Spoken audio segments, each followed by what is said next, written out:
दुनिया की परतें खुलने वाले हैं। हमारे पास कुछ नोट्स हैं जो एक तरह से इस जटिल विषय के लिए एक गाइड की तरह है। आज हमारा मिशन सिर्फ मुश्किल शब्दों को समझना नहीं है, बल्कि ये जानना है कि हमारी डिजिटल दुनिया को सुरक्षित रखने वाले मुख्य सिद्धांत क्या हैं। और हम शुरुआत करेंगे सबसे बुनियादी सवाल से। जब आपके पास सीमित पैसा और समय हो तो आप ये कैसे तय करते हैं कि किसकी सुरक्षा करनी है और कहां से शुरू करना है? ये बिल्कुल सही सवाल है, क्योंकि आप हर चीज को एक जैसा नहीं बचा सकते। तो यहीं से रिस्क असेसमेंट यानी जोखिम का मूल्यांकन शुरू होता है। कोई भी टूल खरीदने या नियम बनाने से पहले आपको 3 चीजें समझनी होती हैं। वल्नरेबिलिटी मतलब आपके सिस्टम में कोई कमजोरी है, फिर थ्रेट यानी उस कमजोरी का फायदा उठाने वाला कोई खतरा जैसे एक हैकर, और इन दोनों के मिलने से पैदा होने वाला रिस्क। अच्छा, तो ये सिर्फ टेक्नोलॉजी के बारे में नहीं है, ये एक स्ट्रैटेजी है। पहले ये पहचानो कि सबसे बड़ा खतरा कहाँ है। तो मान लीजिए एक कंपनी ने अपना रिस्क असेसमेंट कर लिया। उन्हें पता है कि उनका कस्टमर डेटा सबसे कीमती है और उसे हैकर से बचाना है। अब क्या वो अपनी सुरक्षा का किला बनाना कैसे शुरू करते हैं? पहली दीवार क्या होगी? पहली और सबसे जरूरी दीवार है फायरवॉल। इसे आप अपने नेटवर्क का गेटकीपर समझिए। ये बाहर से आने वाले और अंदर से जाने वाले हर डेटा पैकेट की जांच करता है। इसके पास नियमों की एक लिस्ट होती है और ये उसी के आधार पर तय करता है कि किसे अंदर आने देना है और किसे बाहर रोकना है। एक बेसिक फायरवॉल तो सिर्फ लिफाफे पर लिखे पते मतलब आईपी एड्रेस और पोर्ट नंबर को देखता है, लेकिन आजकल के नेक्स्ट जनरेशन फायरवॉल या NGFW इतने स्मार्ट हैं कि वे लिफाफे के अंदर की चिट्ठी को भी पढ़ और समझ सकते हैं। तो फायरवॉल हमारा मेन गेट हो गया, लेकिन मैंने ऐसी बहुत सी घटनाओं के बारे में सुना है जहां हैकर्स फायरवॉल को पार कर जाते हैं। ये कोई फुल प्रूफ सिस्टम तो नहीं लगता? आप सही कह रही हैं, ये फुल प्रूफ नहीं है।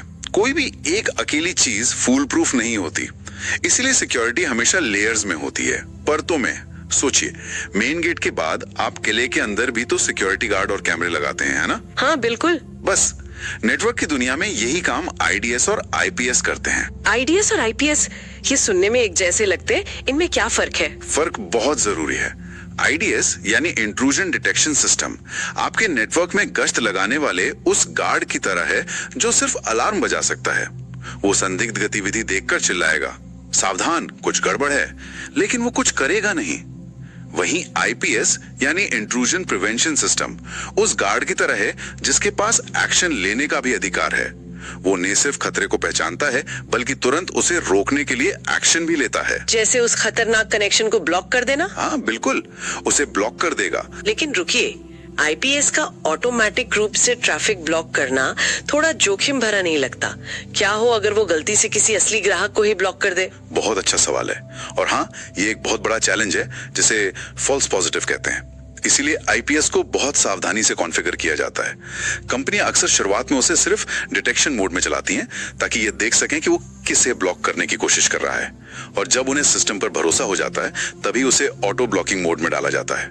ठीक है, तो किले की दीवार हो गई, अंदर गार्ड्स भी हो गए, लेकिन अगर हमारे लोगों को किले से बाहर जाकर किसी काम के लिए जाना हो और हम चाहते हैं कि उनका रास्ता सुरक्षित रहे, यहीं पर शायद VPN का रोल आता है। बिल्कुल, VPN यानी वर्चुअल प्राइवेट नेटवर्क यही काम करता है। जब आप किसी असुरक्षित नेटवर्क जैसे किसी कॉफी शॉप के फ्री वाईफाई से कनेक्ट होते हैं तो VPN आपके डिवाइस और इंटरनेट के बीच एक सीक्रेट एन्क्रिप्टेड टनल बना देता है। अच्छा, एक एन्क्रिप्टेड टनल? हाँ, इसका मतलब है कि अगर कोई बीच में आपकी बातें सुनने की कोशिश भी करे तो उसे सिर्फ कुछ अस्पष्ट कोड ही सुनाई देगा, असली डेटा नहीं। ये आपके लोगों के लिए एक बख्तरबंद गाड़ी की तरह है। तो हमारे पास फायरवॉल, IDS, IPS और VPN है। ये सब अपनी अपनी जगह काम कर रहे हैं, लगातार लॉग्स और अलर्ट्स बना रहे होंगे। इतने सारे शोर में से असली खतरे का पता कैसे चलता है? यहीं पर असली जादू होता है, CM सिस्टम के जरिए। CM यानी security information and event management. इसे आप अपने किले का सेंट्रल कमांड सेंटर या एक जासूस समझिए।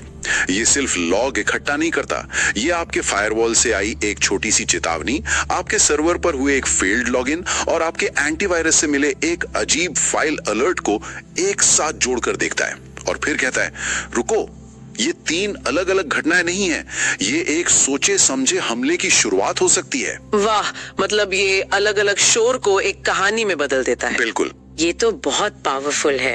ये अलग अलग डॉट्स को कनेक्ट करके एक पूरी तस्वीर बना रहा है। अब ये सब एक स्टैंडर्ड कंपनी नेटवर्क के लिए समझ आता है, लेकिन नोट्स में कुछ और जोन्स का भी जिक्र है, जैसे DMZ, इंट्रानेट, एक्स्ट्रानेट। ये क्या है? एक बड़े ऑर्गेनाइजेशन में नेटवर्क सिर्फ अंदर और बाहर नहीं होता है, उसे भरोसे के स्तर के हिसाब से, मतलब लेवल ऑफ ट्रस्ट के हिसाब से अलग अलग हिस्सों में बांटा जाता है। इसे नेटवर्क सेगमेंटेशन कहते हैं। ओके। तो सबसे पहले है इंट्रानेट। ये किले का सबसे भीतरी और सुरक्षित हिस्सा है, जहां राजा और खजाना है। यहाँ कंपनी का सबसे सेंसिटिव डेटा होता है और सिर्फ कर्मचारियों की पहुंच होती है। और फिर है DMZ, डीमिलिटराइज्ड जोन। ये नाम सुनने में ही किसी वॉर जोन जैसा लगता है ना? हाँ बिल्कुल, जैसे दो देशों के बीच का नो मैन्स लैंड। हाँ सही बात है। और ये काम भी वैसा ही करता है। DMZ आपके बाहरी इंटरनेट और आपके सुरक्षित इंटरनेट के बीच का एक बफर जोन है। कंपनी के वो सभी सर्वर जिन्हें बाहरी दुनिया से बात करनी पड़ती है, जैसे वेबसाइट या ईमेल सर्वर, वो यहीं रखे जाते हैं। तो अगर किसी बाहरी हमलावर ने आपकी वेबसाइट हैक कर भी ली तो वो DMZ में फंस कर रह जाएगा, आपके असली खजाने यानी इंट्रानेट तक नहीं पहुंच पाएगा। बिल्कुल सही। और VLAN का क्या कॉन्सेप्ट है? वर्चुअल लैन? VLAN इसी सेगमेंटेशन को और गहराई तक ले जाता है। कल्पना कीजिए कि आपका ऑफिस एक बहुत बड़ा ओपन प्लान हॉल है। हर कोई एक ही कमरे में है, एक ही नेटवर्क केबल से जुड़ा है। VLAN का इस्तेमाल करके आप उस हॉल में अदृश्य कांच की दीवारें बना सकते हैं। अच्छा। अब फाइनेंस डिपार्टमेंट HR डिपार्टमेंट से अलग हो गया है, भले ही वे सब एक ही कमरे में बैठे हों। अगर एक डिपार्टमेंट के कंप्यूटर पर वायरस आता है तो वो इन अदृश्य दीवारों के कारण दूसरे डिपार्टमेंट तक नहीं फैल पाएगा। ये तो बहुत स्मार्ट तरीका है हमले को फैलने से रोकने का। मतलब आप हमलावर की मूवमेंट को सीमित कर रहे हैं। लेकिन क्या कोई ऐसा तरीका है कि हम हमलावर को रोकने की बजाय उसकी मौजूदगी का फायदा उठाएं, उसे स्टडी करें, जैसे कोई साइंटिस्ट एक चूहे को स्टडी करता है? अब आप एक बहुत ही दिलचस्प आइडिया पर आ गई हैं। या इसे कहते हैं हनी पॉट। हनी पॉट? हाँ, जैसा नाम है वैसा ही काम है। शहद का एक बर्तन जो मक्खियों यानी हैकर्स को अपनी ओर खींचता है। या ये एक नकली सिस्टम होता है जिसे जानबूझकर कमजोर और आकर्षक बनाया जाता है।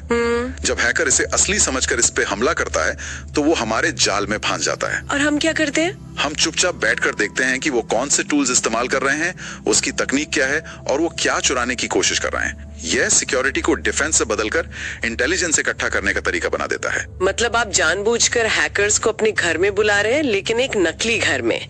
ये तो किसी स्पाई फिल्म जैसा लग रहा है। अभी तक हम जो भी बात कर रहे हैं उसमें सबसे बड़ा रिस्क डेटा का था, लेकिन नोट्स में एक पूरी तरह से अलग दुनिया का जिक्र है, ICS यानी इंडस्ट्रियल कंट्रोल सिस्टम्स। यहाँ बात सिर्फ डेटा की नहीं है ना? बिल्कुल नहीं। यहाँ हम IT मतलब इंफॉर्मेशन टेक्नोलॉजी की दुनिया से निकलकर OT ऑपरेशनल टेक्नोलॉजी की दुनिया में कदम रख रहे हैं। यहाँ रिस्क डेटा चोरी नहीं, बल्कि किसी पावर प्लांट का बंद हो जाना, किसी शहर की पानी सप्लाई में जहर मिल जाना या किसी फैक्ट्री में धमाका हो जाना है। ओह। ICS वो सिस्टम है जो हमारी असली दुनिया को चलाते हैं, हमारे पावर ग्रिड्स, पानी के प्लांट्स, तेल की पाइपलाइंस और फैक्ट्रियां। तो IT सिक्योरिटी और OT सिक्योरिटी में सबसे बड़ा फर्क क्या है? प्राथमिकताएं कैसे बदल जाती हैं? प्राथमिकताएं 180 डिग्री घूम जाती हैं। IT की दुनिया में हमारा हीरो है C यानी कॉन्फिडेंशियलिटी। हम डेटा को गोपनीय रखना चाहते हैं। लेकिन OT की दुनिया में सबसे बड़ा हीरो है A यानी अवेलेबिलिटी। अवेलेबिलिटी? हाँ, एक पावर प्लांट को आप सिक्योरिटी पैच अपडेट करने के लिए 1 घंटे के लिए भी बंद नहीं कर सकते। वो 24 घंटे 7 दिन चलना चाहिए। OT सिस्टम अक्सर बहुत पुराने होते हैं, जिन्हें दशकों तक चलने के लिए डिजाइन किया गया है और उन पर कोई भी बदलाव करना बहुत खतरनाक हो सकता है। नोट्स में कुछ और शब्द है, PLC, DCS और SCADA। ये सब ICS के ही हिस्से हैं। हाँ, ये बस अलग अलग स्केल पर काम करते हैं। सबसे छोटे लेवल पर है PLC प्रोग्रामेबल लॉजिक कंट्रोलर। ये एक छोटा मजबूत कंप्यूटर है जो किसी एक मशीन को कंट्रोल करता है, जैसे फैक्ट्री की कन्वेयर बेल्ट या ट्रैफिक लाइट। अच्छा। फिर आता है DCS डिस्ट्रीब्यूटेड कंट्रोल सिस्टम। ये एक पूरे प्लांट को कंट्रोल करता है, जैसे केमिकल फैक्ट्री जहां सैकड़ों PLC एक साथ मिलकर काम करते हैं। ओके, तो ये थोड़ा बड़ा हो गया। हाँ, और सबसे बड़े स्केल पर है SCADA supervisory control and data acquisition. ये हजारों किलोमीटर तक फैले सिस्टम को कंट्रोल करता है, जैसे पूरे देश का पावर ग्रिड या एक लंबी गैस पाइपलाइन।